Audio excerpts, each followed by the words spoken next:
Alright, so welcome back to Madden NFL 25 and attempt number 2 at building the Rams.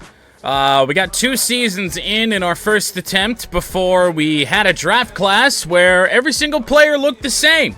Familiar to anyone who played or watched Madden NFL 24. I don't know if it was a glitch or just a bad draft class, I have no idea, but we're gonna restart this in hopes to avoid that again.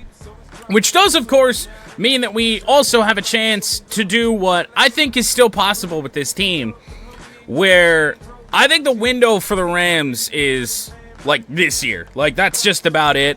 If we don't make the playoffs this year, it's going to be a long, probably drawn-out rebuild. And if we aren't really in playoff contention by Week 8, I think we start to make some moves. One of those being the trade of Cooper Kupp, because we saw the first time his value dive bomb into year 2, and then especially into year 3, where he was like a 78 overall. So he's not going to stay usable for very long. So if we're out of it, get what we can, sell off Cooper Kupp. This is generally around the time where I'd say, wow, who's the coach going to be? But it's going to be the same coach as the last time, so if you know, you know. Quiet on the set. Can we please have quiet on the set?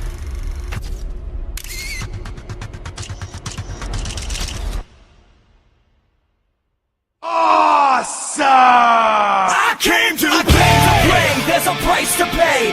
Time for you to get down on your knees. I came to say goodbye to the good old days.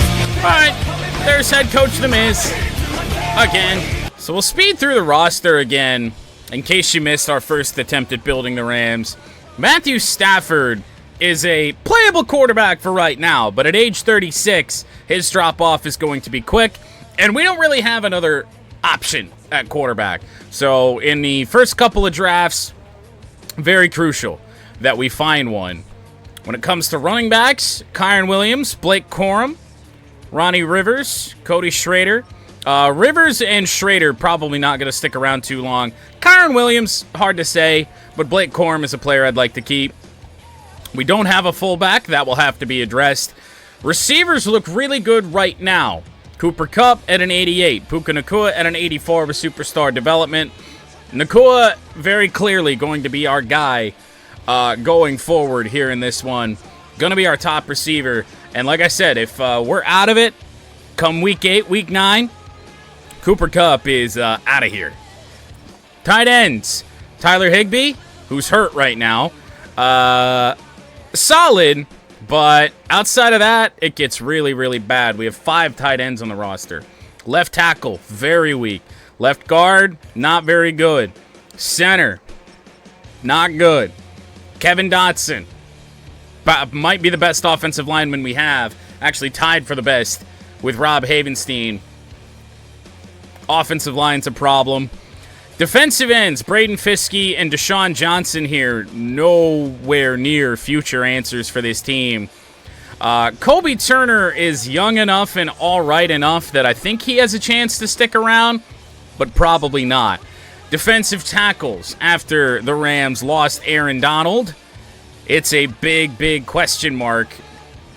That 71 overall is your best defensive tackle? Awful. Jared Verse, however, at 23 years old, he could be a dude for us. I'd like to hold on to Jared Verse as long as possible. Every single one of our middle linebackers stink. When Christian Roseboom at 68 overall and 27 years old is the best thing we got, we're in a world of trouble. Byron Young at right outside linebacker, 26, not all that great. It is tough to find outside linebackers in this game. The corners look fine for now, Tre'Davious White and Darius Williams, but they're both on the older side. And we do have some younger ones, but I don't know if anyone is really going to be a difference maker for us. I mean, there's just so many needs on this team. John Johnson at free safety. Cameron Curl at strong safety is a player I'd like to keep around too. It's him and Jared Verse that I'd really like to be the cornerstones of this defense heading into the future. We do have a young stud at kicker in Joshua Carty, If all goes well, we hold on to him for quite some time. And then Ethan Evans is a fairly young punter as well, but I'm not particularly attached to Evans. Okay, week 1, Sunday Night Football against my Detroit Football Lions. Expecting an L. There's no real way around it.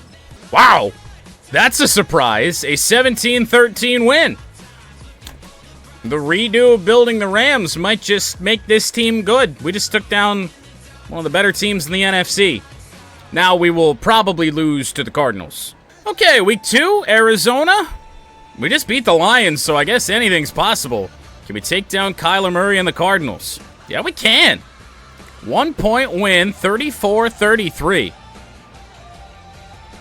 You did. We were talking about the Boise running back. Well, a surprising start for the LA Rams. We now do take on the 2-0 49ers, where we are expected to lose, let's be honest. Tre'Davious White, this is kind of the spot we were in before, where he's on the older side. We can still get a couple good years out of him. So if he's willing to take like a 2-3 year deal, then I'm okay with that. I don't know if I want to go much more than 2 years, so I'm going to try a player-friendly deal. His interest... Actually, we could probably go neutral and just up it to a 2-year contract. See if he says yes. And he does. All right, that works for me.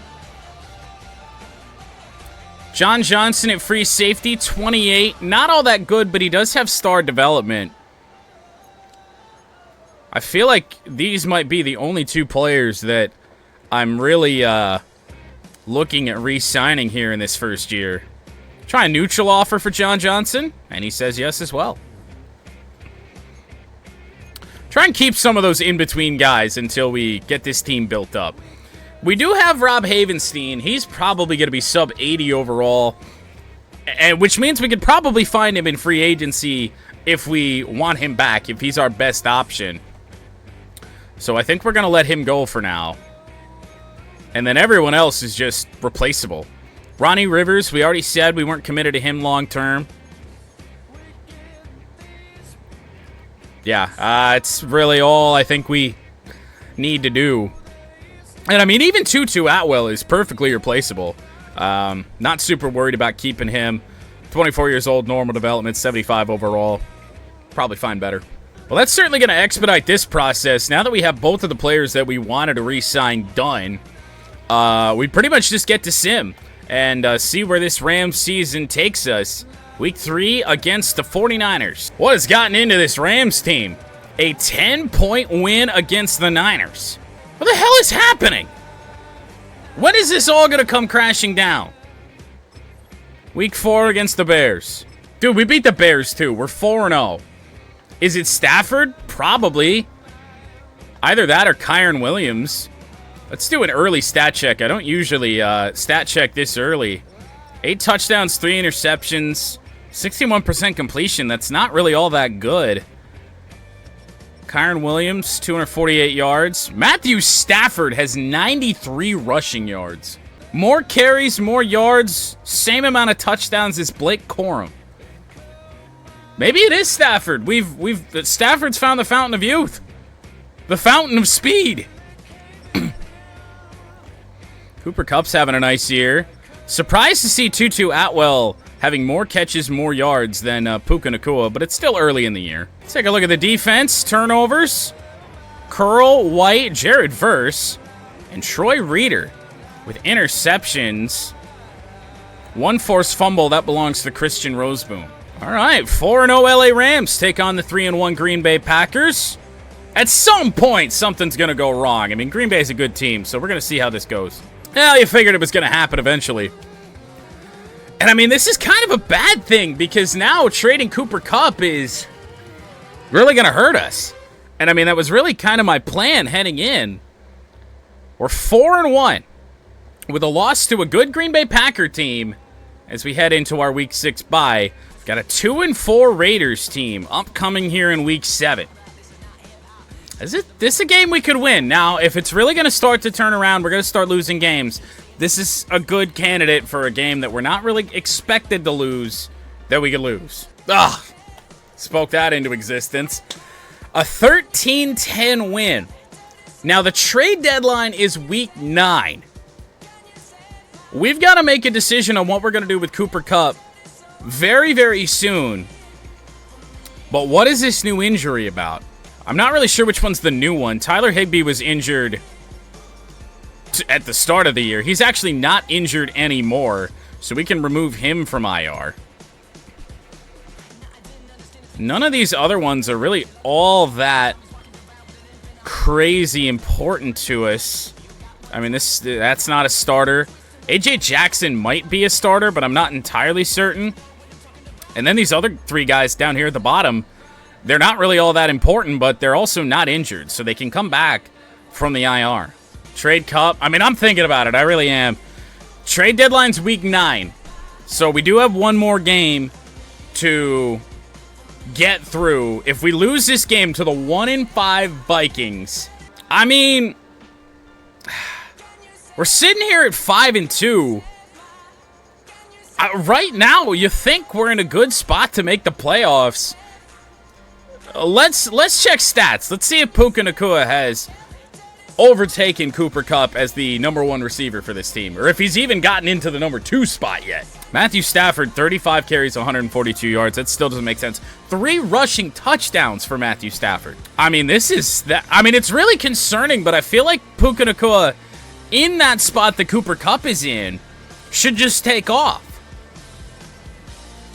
Cooper Kupp, 5 touchdowns, 651 yards. But like I said at the start, if we want to get any value out of him, we need to trade him this year. I think I like Lenore too. But that one, now we could try and take both of those thirds out and throw a first in there. And if we have to throw something back in, that's not the worst thing in the world. I don't think that's going to be the difference maker here. Now let's go back to those draft picks, add in, that's 6th, that's 6th. That's a lot. Dude, you are kidding me. Look at how close this is.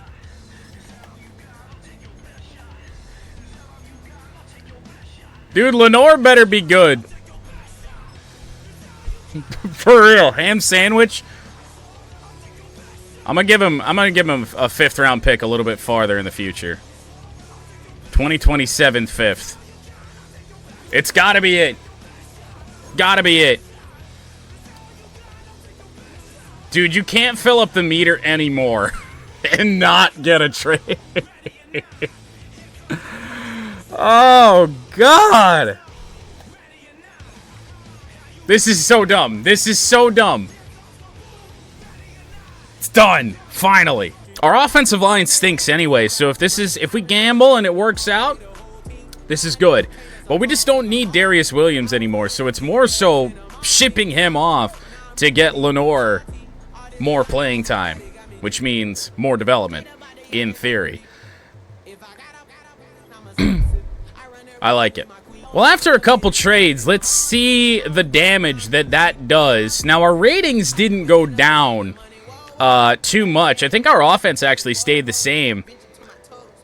Well, we'll see. I mean, essentially, we're no worse off outside of losing our top receiver, but we're promoting our top receiver of the future in Puka Nacua. Well, oddly enough, it wasn't really the offense here against Seattle. In a 38-28 loss, the defense just couldn't stop anything. Is what it is. We still have a chance. Week 10 against Miami on Monday Night Football. Back in the win column, we are 6-3. We now take on 1-9 New England. That's why I wanted that New England pick so badly, but just couldn't happen without giving up too much. We lose to New England. This team would be just about like every other team we've ever tried to rebuild in losing games that we shouldn't, but we'll see how it goes. Trying to win our 7th game of the year. You fucking clowns. Our defense blows. 44 points to New England. Matthew Stafford is NFC Offensive Player of the Week. I don't really know why. 5 passing touchdowns, great. He didn't even throw for 300 yards. 4 carries for 19. I don't know what kind of offense this Rams team is running. Now time to get shellacked by the Eagles. Yeah, ever since we made the trade, the fall off really hasn't been in the way that I thought it would be. The defense has just performed really, really poorly. I mean, we haven't allowed under 30 points since the trade deadline. Well, week 13, it's going to be the Blake Corum show if we're going to move the football on the ground at all against a 2-9 New Orleans Saints team. Oh, God. Oh, God. We are really probably going to miss the playoffs now. But we knew that doing that at the trade deadline was a little bit of a gamble. Now, there's still a chance, but we're going to have to get hot. We are not going to be in the playoff picture right now at 6-6. The Niners are the 1 seed, a team we beat this year, but now we've made them even more powerful, giving them our number 1 wide receiver and our number 2 corner. Now, the good news is that could screw the Niners over a little bit in the future when it comes to they got Cooper Kupp for at least a little while longer before they have to re-sign him. I think a few more years. They could lose some younger stars because they don't have the cap space now. I mean, Cooper Kupp's deal is not exactly cheap, but we'll see if the Rams can turn this around here in year 1. Oh, we got the Bills. Oh, fuck. Bills aren't really all that good in the game. There's a chance. Hey, as I said, 24-20 win against the Buffalo Bills. And now we face the San Francisco 49ers for the final time this year. Now, I've always said, if you win 11 games, you're going to be a lock for the playoffs. 10 games, you're looking really good. 9 wins, it's possible, but you're not going to get in with any less than that. We have weeks 15, 16, 17, and 18 remaining to try and eke out 3 more wins. We got a game against the Jets and a game against the Cardinals, I see. So there is a chance here. Dude, we swept the 49ers, man. The number 1 seed in the NFC. Are they still? No. They've actually dropped to the 5 seed. And would you look at this? The LA Rams are the 6 seed. With what looks to be a favorable schedule upcoming, even though we gave them, once again, our number 1 wide receiver and our number 2 corner, we beat them the second time around as well. Week 16. Oh, the Jets are a buzzsaw. Oh, God, they're 11-3. Well, it's a good thing we beat the 49ers then, and that last game is against the Seahawks. Yeah, that's definitely gonna put a wrinkle into things. We've got the Cardinals now, which is a team that we should beat.